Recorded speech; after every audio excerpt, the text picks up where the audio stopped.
Okie dokie. So, welcome everyone to today's deep dive. Really looking forward to this one. It's Hope and Honesty Integrating Palliative Care in Heme Malignancies with visiting Professor Linz Schachter and Prof. Renee Krause will be chairing for us. Thank you. And today's deep dive is brought to you by Blood SA and UCT in collaboration with Sachas and SASETS. And you know, Prof. Estelle Verberg, myself, Nicola, and Michaela Brooks, who's helping us with administration. So just a few housekeeping notes.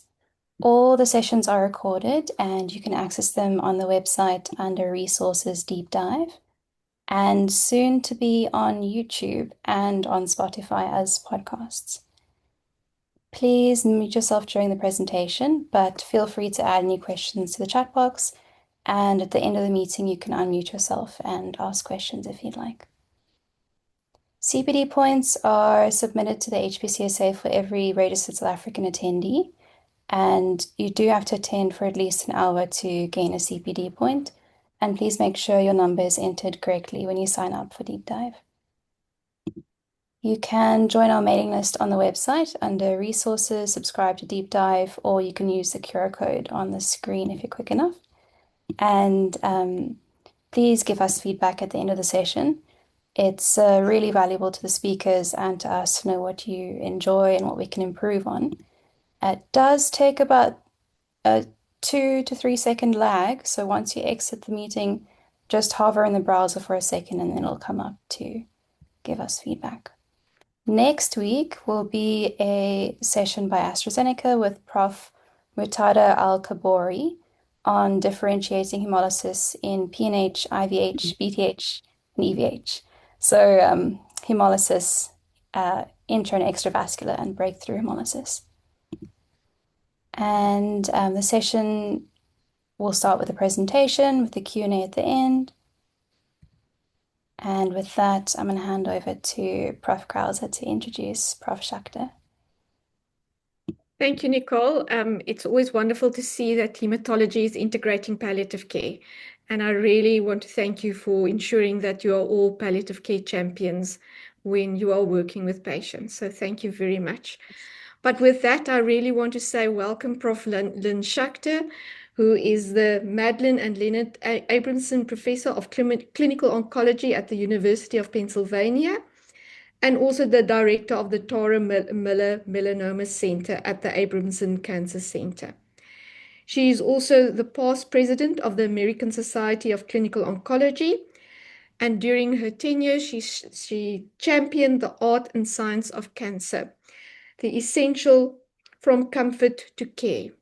And it's really wonderful to have you here because we had a discussion and she said one of her main aims is to look at integrating palliative care and oncology care and really looking at the difficult conversations we must have with our patients and our families. She is also board certified in hospice and palliative medicine, so really very much qualified to give this very complex conversation, a conversation that we all have with our patients, where we really hope and honesty, and how do we keep that hope and honesty when we are dealing with our patients and families. Thank you, Professor. Thank you so much. Let me load up my slides here for you.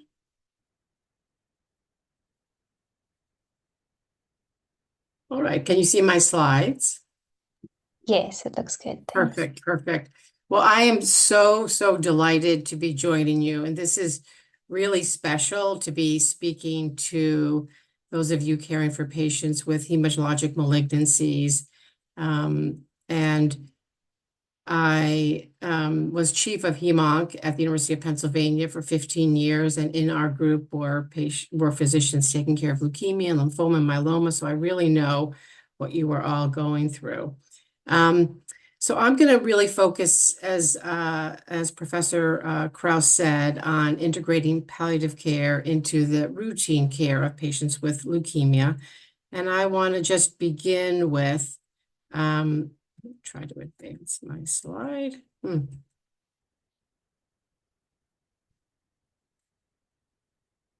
All right. There we go. So this really, what we're talking about today is the foundation of medicine that really goes back to Hippocrates, who said, to cure sometimes, to relieve often, and to comfort always is all that may be reasonably expected of medicine. And so to comfort always, of course, that is always our goal, but that is always not so easy. And there are many challenges facing as we take care of our patients with hematologic malignancies. And so I do think that when we talk about palliative care and the integration of palliative care in patients with hematologic malignancies, it is different than solid tumor malignancies. And actually, in solid tumor malignancies, we do have a lot of data about the integration of palliative care into the routine care. We've actually seen clinical trials that improve overall survival when we address palliative care needs. But it is harder in patients with leukemia, lymphoma, and myeloma. You all know this. First, the symptom burden is very high, either related to their disease or the treatment, so with significant fatigue, dyspnea, pain, mucositis as a result of treatment. And I think especially challenging is the unpredictable trajectories. So when you see a patient, you may be talking about cure, you may be trying to get them into remission, but then there's relapse, there's salvage, treatments that are offered and then decline. But there's so much uncertainty about the prognosis, which I think has made it very difficult to bring in palliative care.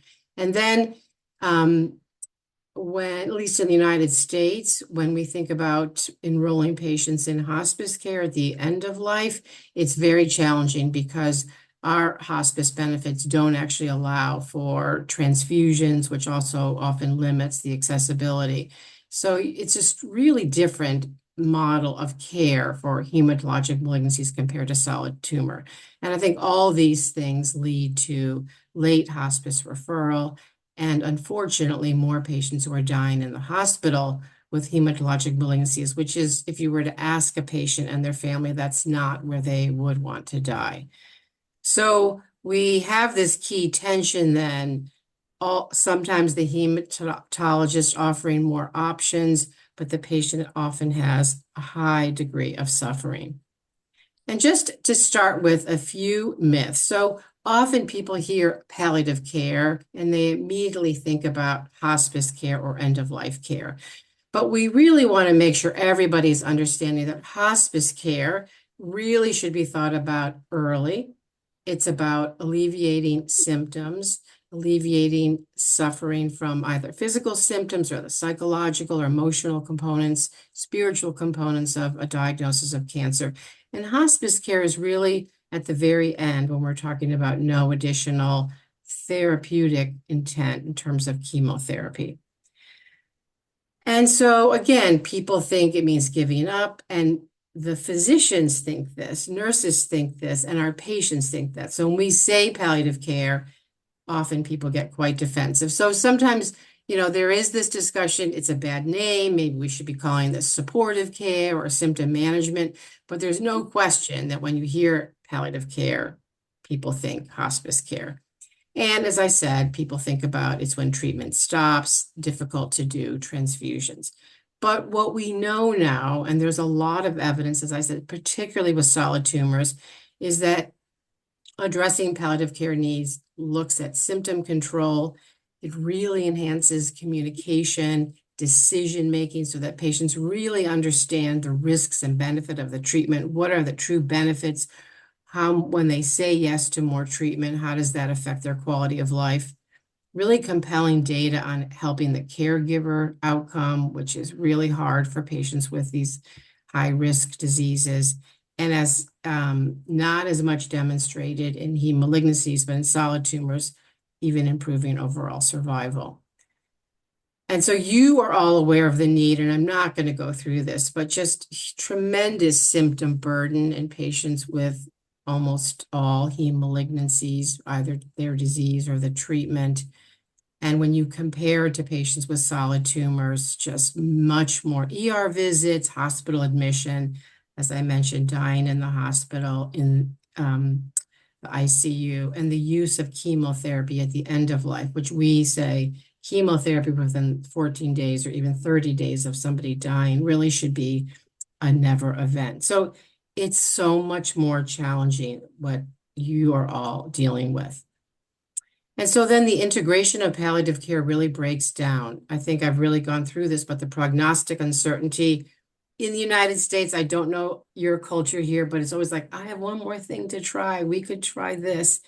And beautifully, you do have strong relationships with your patients.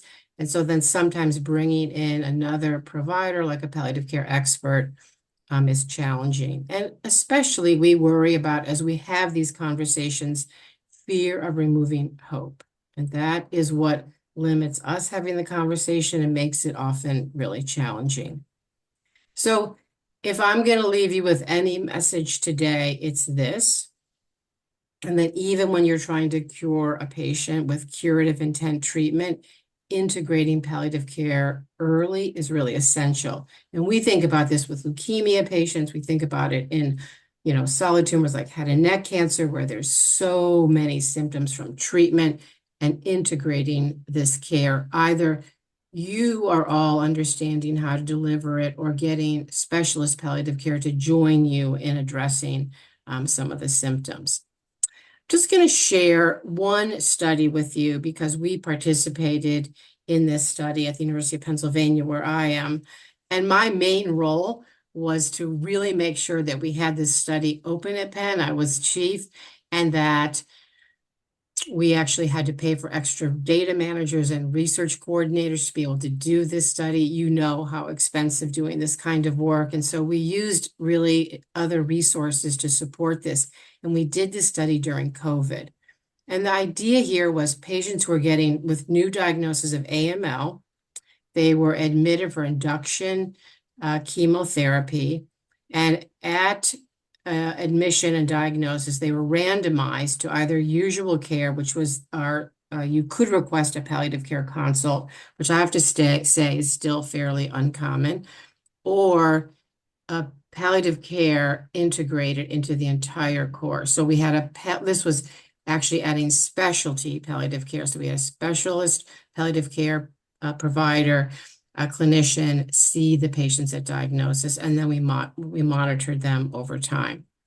And I'm just going to go through this quickly because I don't want to spend too much time here, but really any way that you wanted to measure with some standard measures on FACT scores, depression, anxiety, symptom burden, were all reduced when patients had a palliative care expert as a part of the routine care. This is showing you an assessment looking at functional assessment, which again, patients were better on the intervention arm with a palliative care specialist.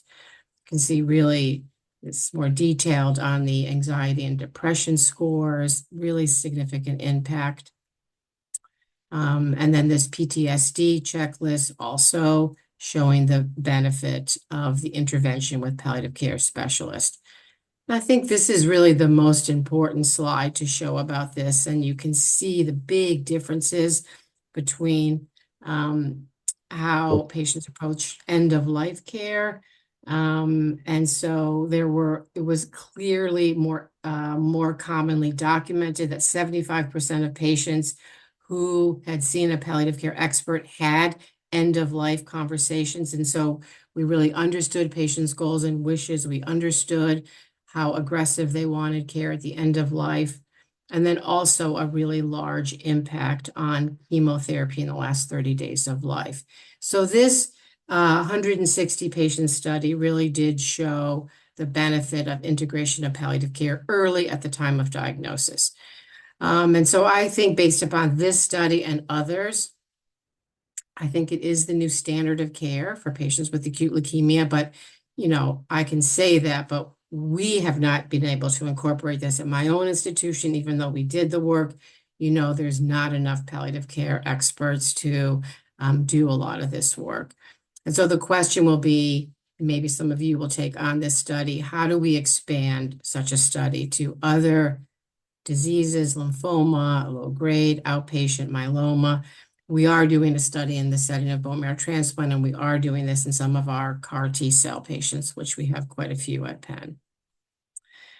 But this is really important because I said so few palliative care experts that are available to be able to address our patients' needs. And so this is why it's so important for all of us to have the skills to address many of these, both symptoms, psychological, emotional distress associated with the diagnosis. So I want to spend the most of the rest of the time talking about how we can support each other in having these really difficult conversations. I know in my own practice, it's really hard. You have a patient who, in your case, somebody would have, a CBC, and maybe your patients have results right away, and they know when they see their platelet count go down or their white count change that they're maybe having a relapse. And you being prepared then to have that challenging conversation. Sometimes we don't, and part of my motivation in speaking with you today is my own frustration of having patients on the inpatient service who were admitted for a second round of induction chemotherapy, and no real conversation had occurred. Not because these are not caring physicians, but it's hard. You're trying to help that patient. You're all under a huge amount of time pressure. And maybe you don't know what to say. It's hard to get the conversation going. And you're afraid that when you have the conversation, you're going to take away hope. You're afraid the truth is going to be really challenging. You're going to elicit a lot of emotion on the part of the patient and their family, and it's hard. In one study by my colleague Rami Sedholm, and this is more about solid tumor oncologist, but in the US, it's estimated that about 35 times a month, an oncologist is delivering bad news. So this is really stressful for you too. This is hard to do. As I'm going to talk about, I think there are skills that we can learn to make this a little bit easier, but no doubt we don't do it every time. We don't do it perfectly every time, and this is really hard. The other thing we have to be careful about is that when we speak to our patients, we often, patients have a misunderstanding of what we say. So in solid tumor oncology, we may say, this chemotherapy regimen, and you may say it with induction leukemia, 20% response rate. We know what response rate means, which is just tumor shrinkage, but the patients hear that as a 20% cure rate. And this misunderstanding happens all the time, and this contributes to not addressing palliative care needs, not understanding what patients' wishes and priorities are until way too late, having conversations, as you're enrolling somebody on hospice. And so I'm imagining this a leukemia doctor saying, and this picture was taken yesterday or 2 days ago of Table Mountain. There's blue sky, but it's a little bit cloudy, but it's still, you can see the mountain. The first conversation is AML is really serious, but it's treatable. Our goal is to get you into remission. We'll start intensive chemotherapy right away. And it is so hard for patients. They felt fine and they're in the hospital. And if this doesn't work, we can think about transplant. Many patients do well with this approach. And how the patients hear it clear at Table Mountain, all is fine. The treatment's probably going to work. It's an aggressive disease, but it's curable. I just have to get through this hard part, and a transplant is going to rescue me. And so there is a disconnect there. So what is missing is the uncertainty. Is this treatment really going to work? What does relapse look like? If patients have, the risks associated with certain mutations and the chance of getting into first remission, how much time are patients going to be in the hospital? How much time are they going to be away from their loved ones? The probability of non-response, if it doesn't work. And so this gap is I think, exactly where palliative care fits in, either you getting the skills or asking colleagues to come and help you with some of these difficult conversations. I have colleagues who will never have an honest conversation with their patient about prognosis. They're fabulous doctors. They understand how to cure a patient, but some doctors just really find this hard to do. So I just want to emphasize that these communication skills, though, are a critical clinical skill that we all should have. They are a learnable skill.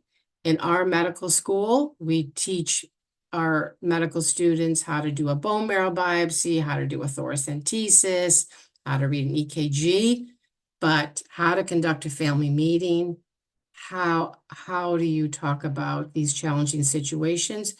We give much, much less time to. And poor communication leads to more suffering. Good communication leads to better symptom control, trust, and decision making. And in my own experience, as you're having the conversations when you first meet the patients and you've set up this really good communication and trust, when it comes time to deliver bad news or even more serious news that you don't have additional treatment, there's a trust and the decision making is shared and it goes much more smoothly. So I think some of you are familiar with the tools that can be used. And I think these tools of how to conduct the conversation are really helpful. We mainly use at the University of Pennsylvania the Serious Illness Conversation Guide, but there's Vital Talk, there's Spikes, there's other conversation guides. And I will just say that in my own practice, as I know what patients are coming in next week, I see my schedule and I'm like, ooh, I really need to have a goals of care conversation with that patient. I really need to, I do actually take the piece of paper down. We have them printed in clinic and I say, would it be okay if I went through a series of questions? And I use the guide to help me. And sometimes I so regret that I didn't have that conversation months earlier because I've learned so many more things that would have been helpful. So I just think these take more time. You have to plan that you're going to do this. You have to plan who's going to maybe be joining you for that visit. And I like to do it, maybe even when the scans are stable. And I'm not just talking about bad news, but I really want to sort of have a deeper discussion. And I think using these guides, there reduces the fear of saying the wrong thing. It keeps the conversation focused. It doesn't waver. It's actually not as long as you would think. And it can be used by everybody. And those that use it do report less burnout, less moral distress, stronger patient relationships, and just clear decision making. And of course, these conversations are not one and done.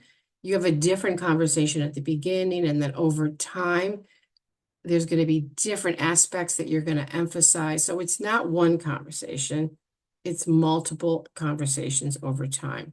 So this is just the example. I won't spend too much time on it, but importantly, you're setting this up. Again, you've already figured out that you're not 2 hours behind in clinic, that maybe the decision maker, the spouse, whoever is going to be joining that visit.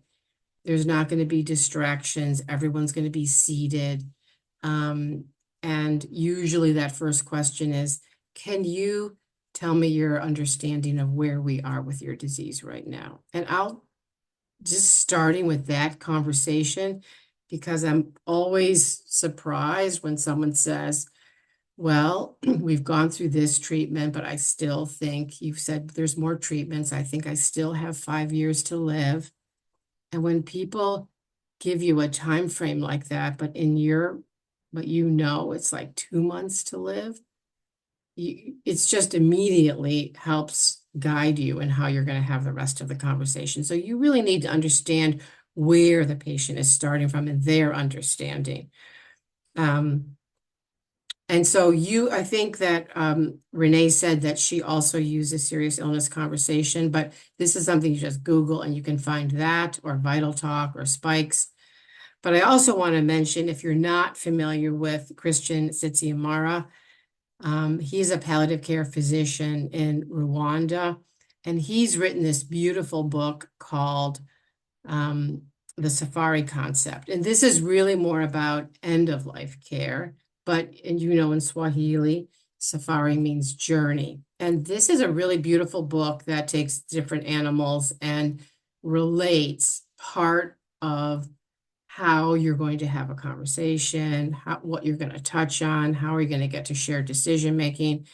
And it also starts with who's the decision maker in the family. This is very different across different cultures. And so you really want to know how much is the community involved? How much is it who's the decision maker, the patient, etc. I have learned so much from reading this book.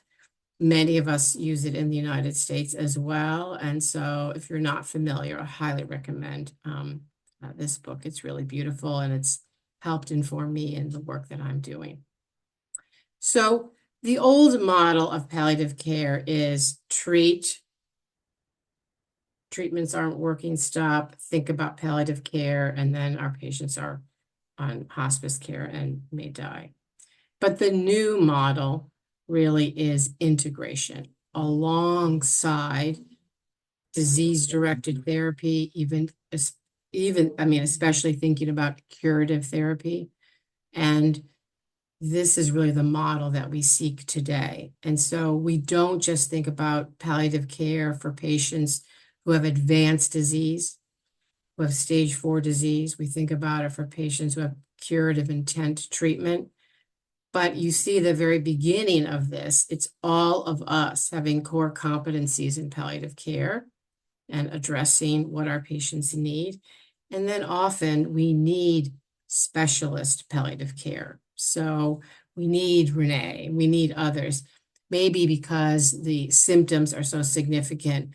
As we get to complex pain management and using more than the usual doses of morphine or other medications, we need specialty palliative care, or patients who have really significant depression, anxiety, or there's really complicated family dynamics.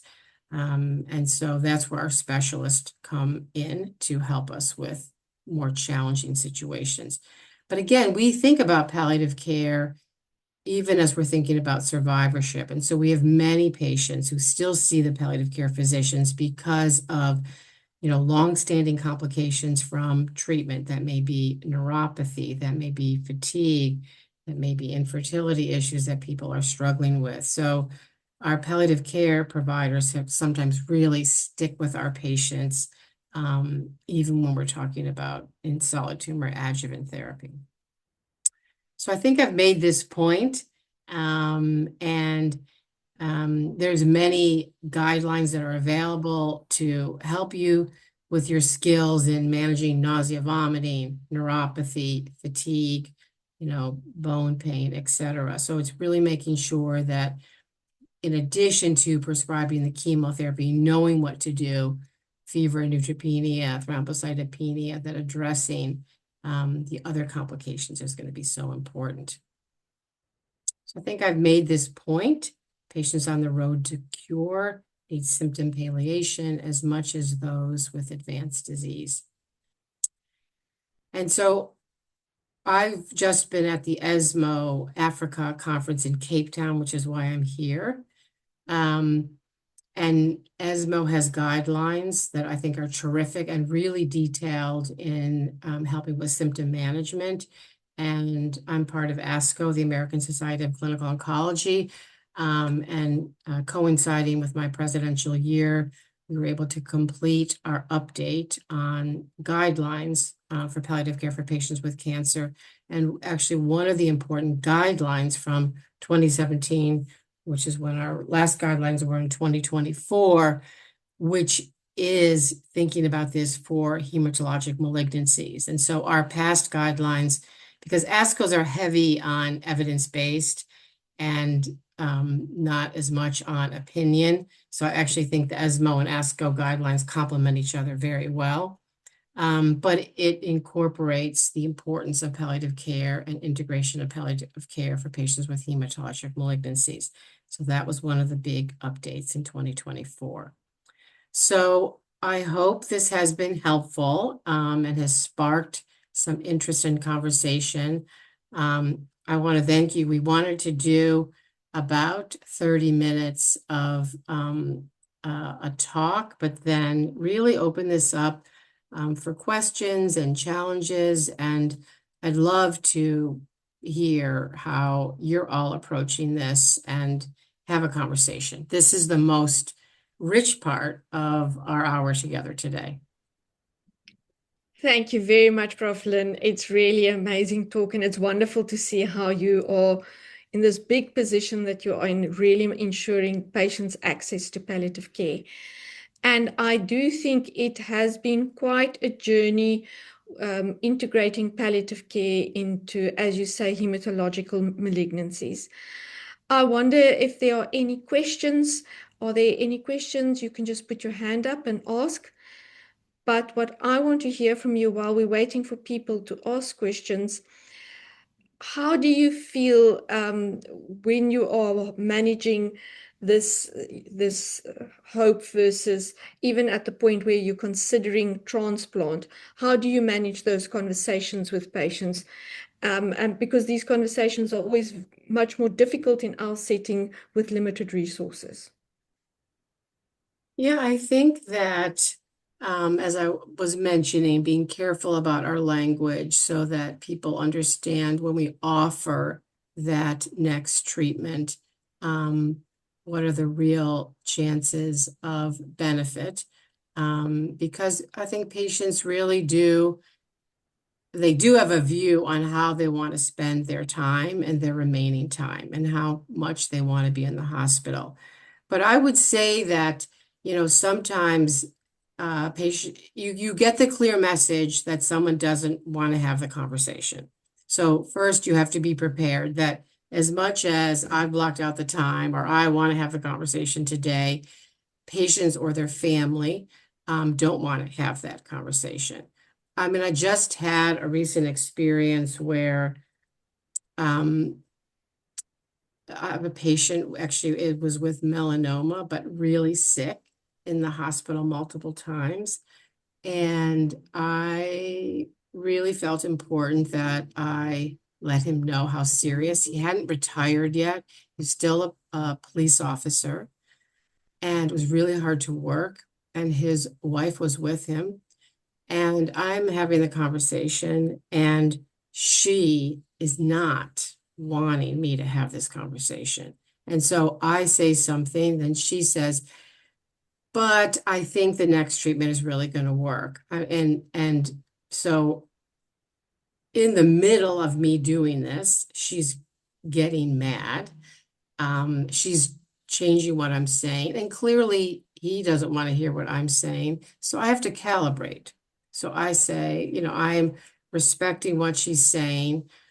And I just want to say this out loud. And maybe you've all had this experience that you start to have the conversation and you get a lot of emotion, or their patients they can get angry and mad, and you begin to take it back. Like, not only did the wife want me to take it back, but I can sometimes experience myself. Well, yeah, no, we'll try. Yeah. I mean, but you have to be careful about not so fast taking it back, because you have to pause. You do have to let it sink in.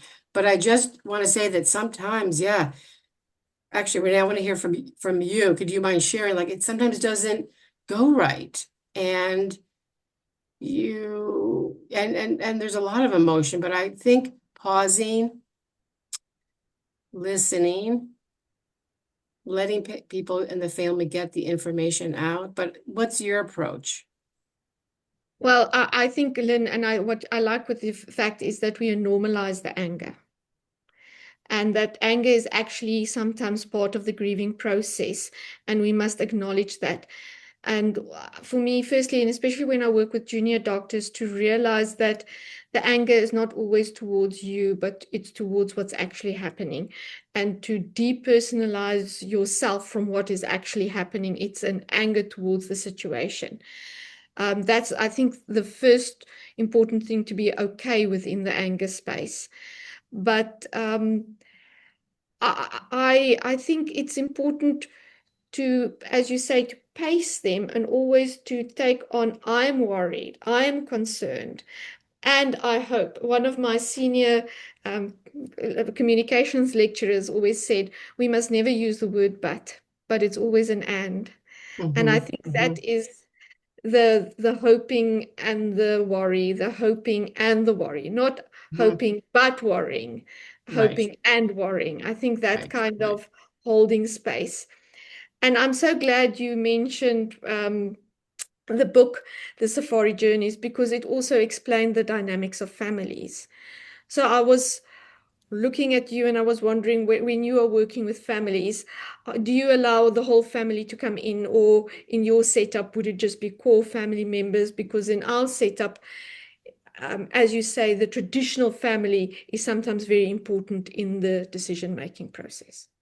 Right. And we would leave that up to the patient. And so the patient, it's rare that it's not the patient sort of controlling who's in the room. It actually is very much the patient, but that's not, true in all cultures, that it may be the mother or the grandmother or somebody else.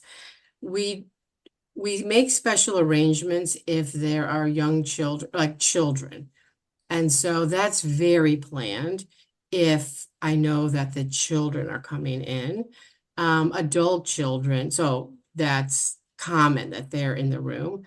We often have people on speakerphone, or there people have the phone. And so it is many, many people. And you're all familiar with this, that somebody has Googled or Chat GPT how to take care of acute leukemia.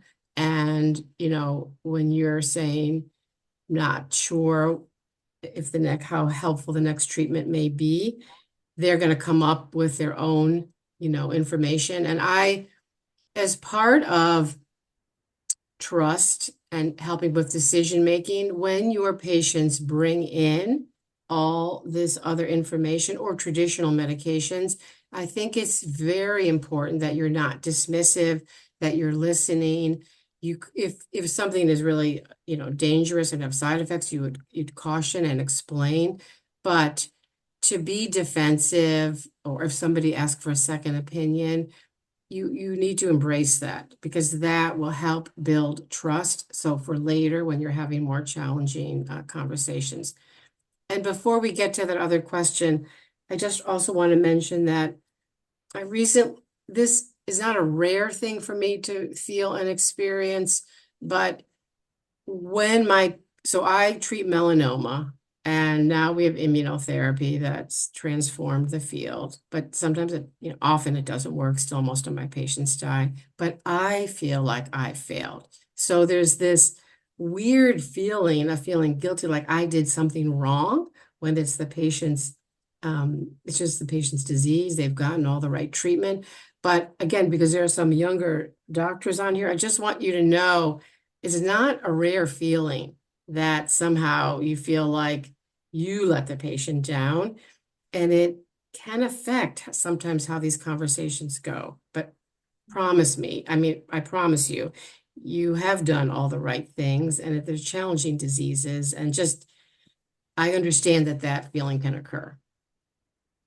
Definitely. I think even for the grayer our hair becomes, the more important it is to acknowledge that this actually does happen. You feel very sad about Mhm, patients you've developed a relationship. For mhm. me also, and I don't know how your team works, do you ever get other team members in your conversations to join you in these meetings? Yeah, so that's such a good point, and I actually should have mentioned this more, but our nurses and our nurse practitioners are really involved with this work. And, sometimes they're seeing the patients getting the treatment or fielding the calls about the symptoms. So our nurses play a very important role.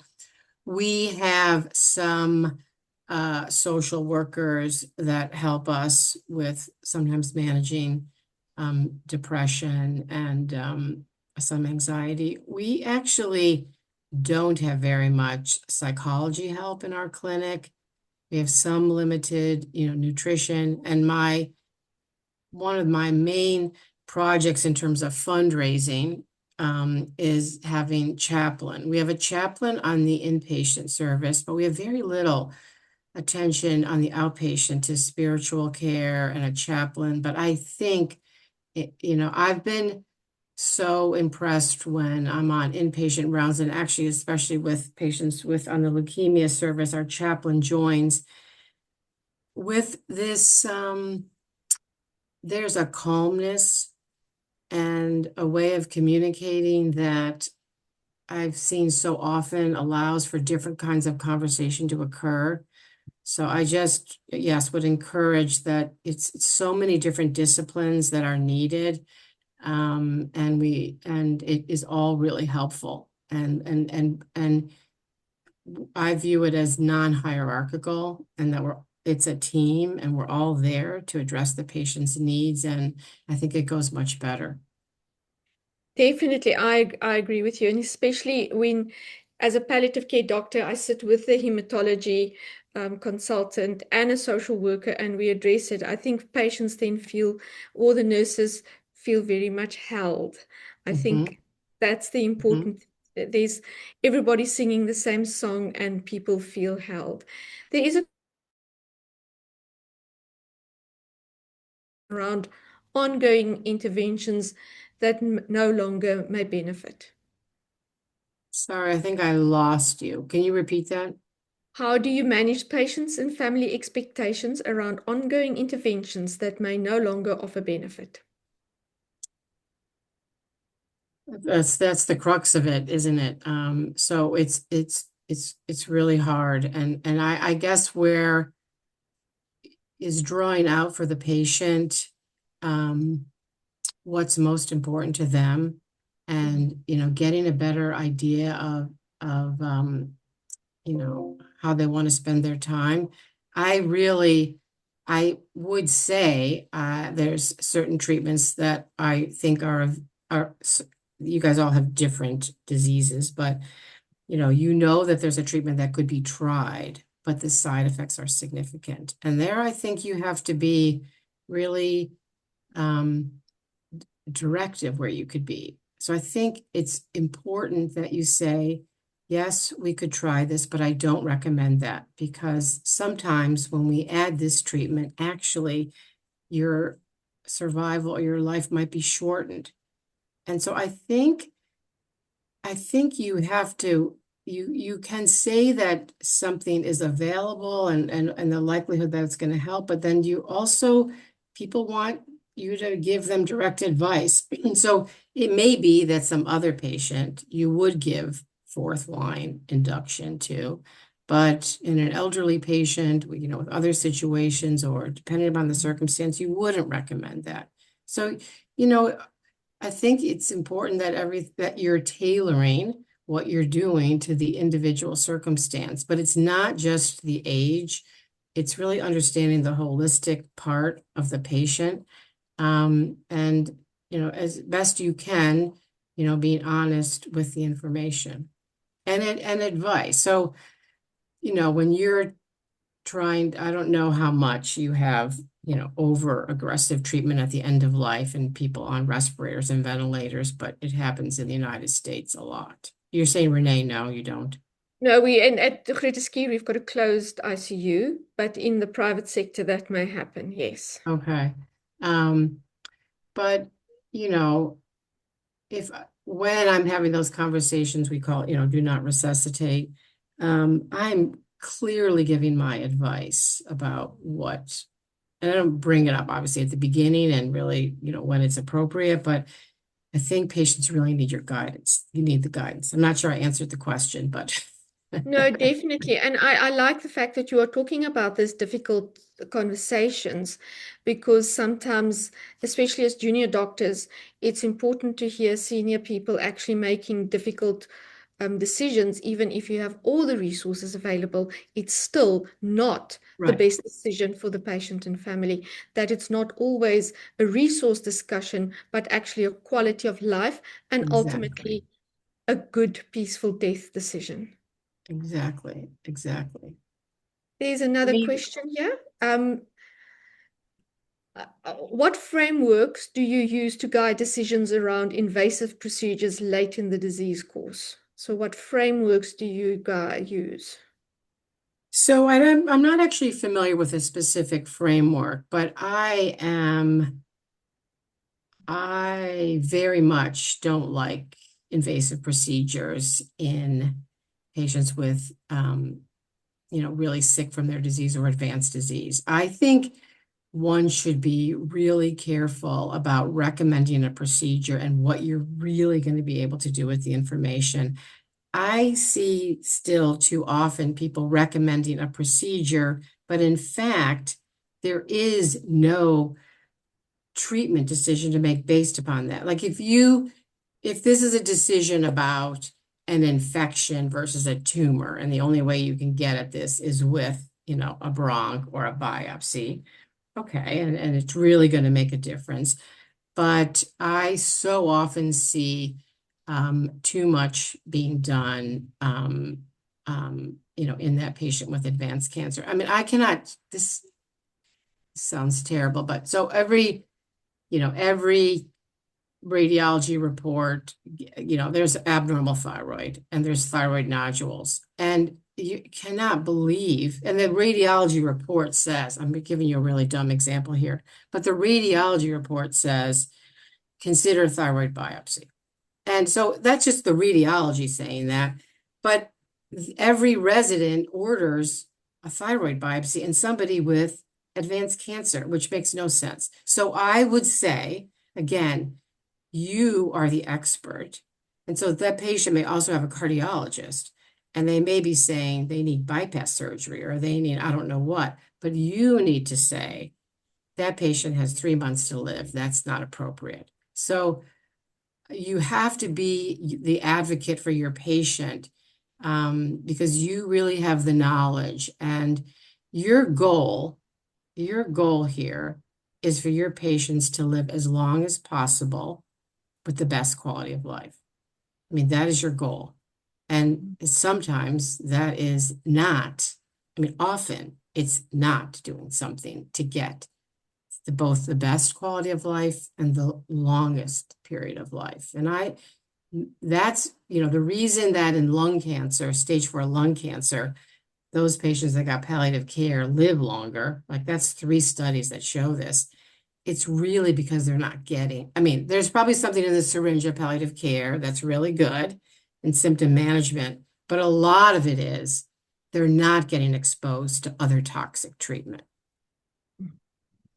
Thank you. And I thank you for that. And what I see there's a question here is how can we improve early palliative care specialists in the private sector? So I think that's sort of, how do you encourage that palliative care is integrated early in your care? So we we don't have an automatic system. So actually, there are some health systems that certain conditions or symptoms or readmission or diagnosis triggers a palliative care consult, which I think is great. But we don't have it, in part because we don't have enough palliative care experts. So, but in your own setting, maybe think about what triggers. Like sometimes if it's 2 admissions within 3 months, or, transfusion needs, or think about what would trigger in your own setting a palliative care referral. We've had several studies in patients, and had neck cancer where we did have trigger because chemoradiation is so toxic, and it was really for symptom management. So I would say awareness, and if at your own institution you haven't had a palliative care consultant specialist come to your tumor board, start there. Like bring them, have them actually present to you. So it is education and then understanding resources in your own setting. And then you'll have to prioritize who, you're sending and who you're referring. And I like the fact that you are always bringing context into the decision making, not only patient factors, but context issues as well, that we always have to think about the patient in the context in which our patient lives, and not only the disease factors. We are beyond that. We are looking at patient factors and context issues. So we've got another question here from Malatse Mangele. What cultural shifts are needed within hematology to normalize early palliative care? And I do think that cultural shift is so complex. How did you manage it in your own institute? Well, again, it's going to be different everywhere, but this is, and maybe I'll try to say this briefly, but what I could see, and I actually want to make one other comment. The reason that I raised my hand to say I'm going to become the chief of HEMONC at Penn, I've never looked at those department level jobs before, but I did it for this reason, is to have our physicians do a better job at having goals of care conversations with our patients. And so that means I control the budget. And so serious illness conversation, we implemented across the whole Heme-Onc division, all of our nurses, all of our doctors, and our system. There's something called RVUs, but I basically I gave them clinical time equivalent to do, like it's role playing, like it's serious when you learn how to do serious illness. You are sitting with an actor, actress, patient. So it took half a day, and then we measured it.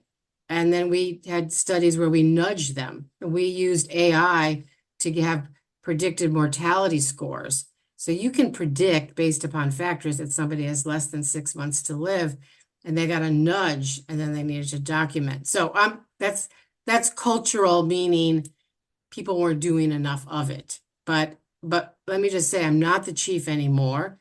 There's different leaders. It's not their priority, and not all of it has stuck. So we have to keep all of us. I'm looking at all your names, and I'm going to see you in the future at an ASH or ASCO meeting or somewhere here, and we all have to do it. But there's real cultural shifts, like the level of the patient, and there's, people have religious beliefs, traditional values.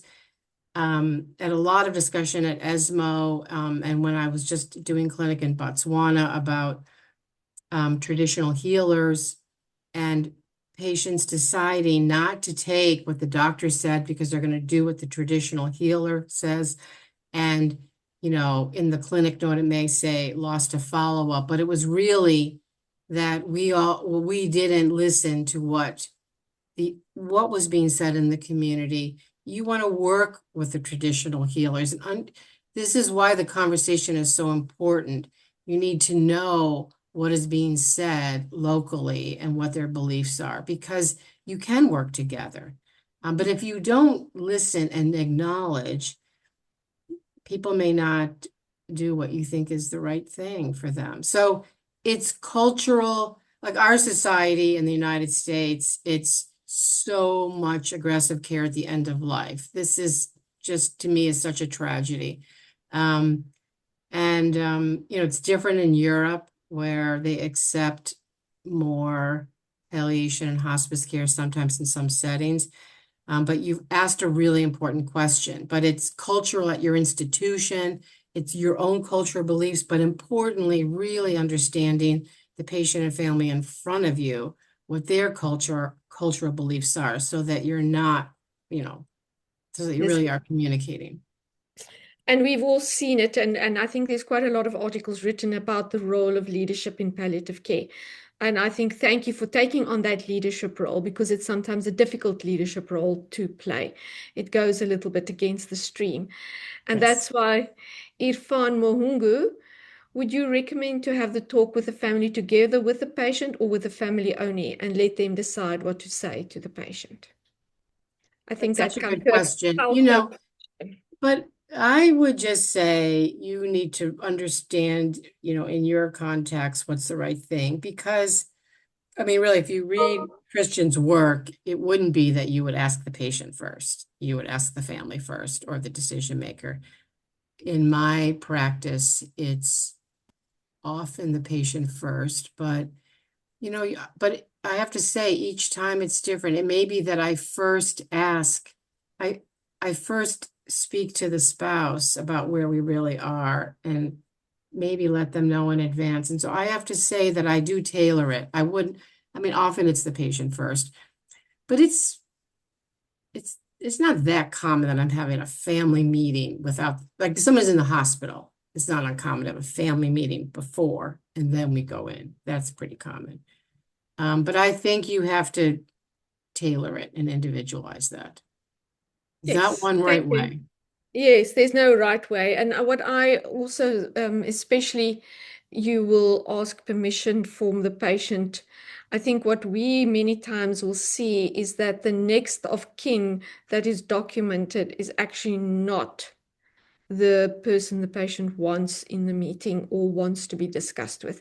I think that clarifying who the patient's family actually is and Mhm. documenting that is fundamental, especially when there's complex families involved. And my big thing is there's no simple family, every family is complex. So here's another question. How do you manage situations where family expectations conflict that with that of the patient's wishes? Not uncommon. I mean, that is not uncommon. Um, and so you hope that when you continue to have more conversation, that they're more aligned. And I often will say, that their comments or their wishes are motivated by love. Like it's love. They want their loved one to be around as long as possible. They're not thinking about the side effects that have already occurred. And often in that situation, it's clear that a patient has already suffered a lot and their body can't really take much more. And so I think when you acknowledge the motivation of love, it I know, Renee, I think that really helps. That it's like everyone has the same goal, and you know where they're coming from, Mhm. and I think when you say that, you often can see the temperature come down. Making everybody part of the same team. Hmm. Hmm. Dr. Kema is asking, how do you start the palliative care discussion when the patient, where the prognosis is not clear yet? So how do you hold uncertainty? Yeah. So there, I wouldn't be maybe saying as much. So that's why I was saying you have a certain conversation at the beginning, and then that is going to be modified. But, you know, sort of the information we have now, this is what, I think we could achieve with this treatment. We don't have all the information. This is what we hope will happen. And you explain how you guys will get follow-up, blood work but I think you are honest with them about, I don't really know. And but you'll continue to give the best information you have as it comes along. And so yeah, I think you acknowledge it. And but I think when it really is, well, for acute leukemia, that's why I think it's been so hard for my colleagues, because you're really thinking it's a clear day over Table Mountain and it's going to be okay. Um, and you convey that, and it's the patient's so devastated. So I know that in that first conversation, always the high risk of relapse isn't discussed, but you tailor it. Um, so even when you know prognosis, but there's a chance for cure, it's hard. Mm. So I'm now saying, which I never thought I would ever utter, but for patients with stage 4 melanoma, even with brain mets, sometimes are cured. So I say that, and in a small number of patients, we may be even curing the disease. So I know that's the only thing they hear, but I have said it. Yeah, because we all want to give hope. Mhm. And I think Mhm. that's when we are hoping for this. And then also for me as a palliative care doctor, and especially in our setting, where we need to protect vulnerable children and people at risk. For me, the big thing is, and I hope to do things and settle the legal things and the paperwork and the difficult things. For me, that is why it's always important at this stage, especially when there's a guarded prognosis, to bring your social worker in very early, because we cannot, I'm very passionate about this, we cannot leave children or wills not being sorted out, all of those things. Please don't leave that for number 99. That is our responsibility as doctors, to be aware that we need to sort those things out earlier than later.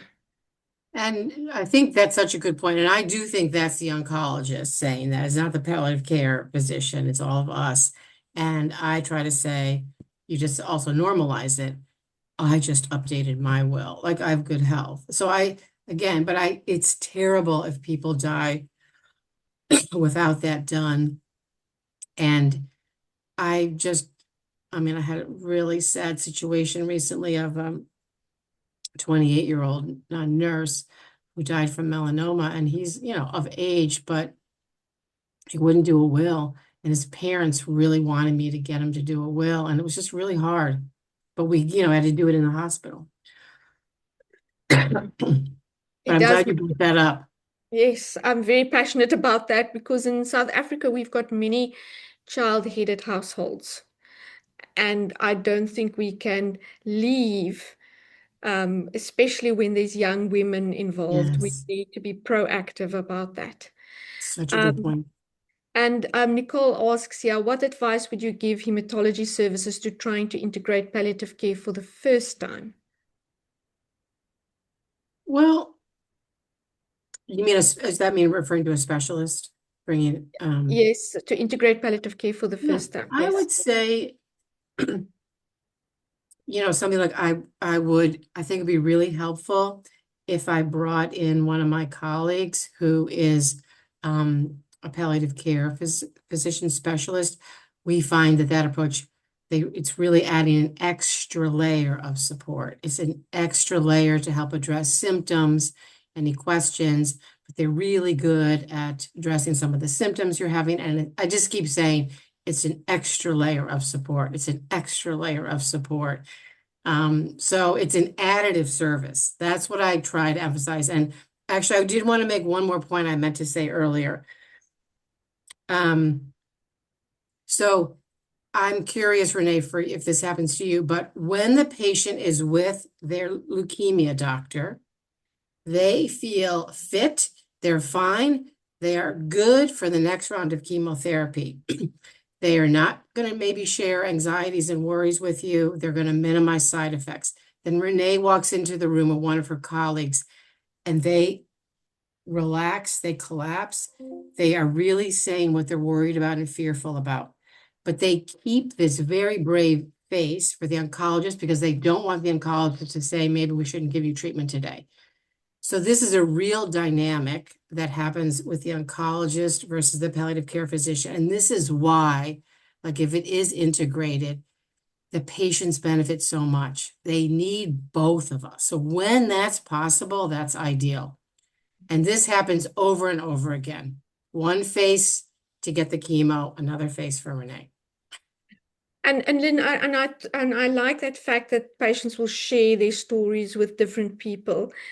And especially they might even share their complex journey with the receptionist, or Mhm. with the nurse, or with the social worker. And I think for me, that's so why it's so important when you are integrating palliative care, is to work as a team and not a hierarchy, and to listen to your team members, because they might be the one to say, put up their hands and say, oh, but that patient doesn't want to tell you he's vomiting, but he's been vomiting the whole morning. Or I saw the patient go back to the toilet and vomit the whole time. So I Mhm. think it's that relationship building with you and your team and your oncologist that's so important. Okay. Yes. Thank you. Are there any further questions?